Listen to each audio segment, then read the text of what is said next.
ഏത് കോടതി വിദ്യ? കോടതി വിദ്യ ഒന്നും പറഞ്ഞിട്ടില്ലല്ലോ.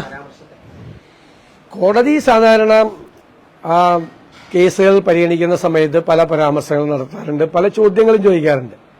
അത് നമ്മൾ കൊടുക്കുന്ന അന്യായത്തിലെ നമ്മൾ കൊടുക്കുന്ന പെറ്റീഷനിലെ വിശദാംശങ്ങൾ അറിയുന്നതിന് വേണ്ടിയിട്ടാണ് ഇതുവരെ ചോദിക്കുന്നത്. കേസ് തള്ളിയിട്ടൊന്നുമില്ലല്ലോ.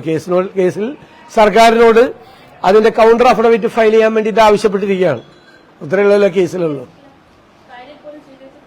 അല്ല, ഫയലിൽ സ്വീകരിക്കാൻ കോടതി അത് അഡ്മിഷൻ സ്റ്റേജിൽ അത് ഗവൺമെന്റിന് പറയാനുള്ളത് കൂടി കേട്ടിട്ട് ഫയലിൽ സ്വീകരിക്കുക. അതൊരു പ്രൊസീജിയറല്ലേ, ഇതൊരു പ്രൊസീജിയറാണല്ലോ.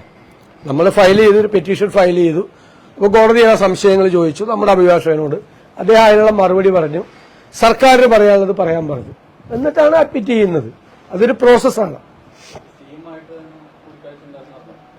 അല്ല, ഇതൊന്ന് പൂർത്തിയാക്കി അത് പറഞ്ഞു. അപ്പോ പറഞ്ഞത് വാർത്തകൾ വന്നത് ഞാൻ കണ്ടത് ഇങ്ങനെ എന്താണ് പബ്ലിക് ഇൻട്രസ്റ്റ് ലിറ്റിഗേഷൻ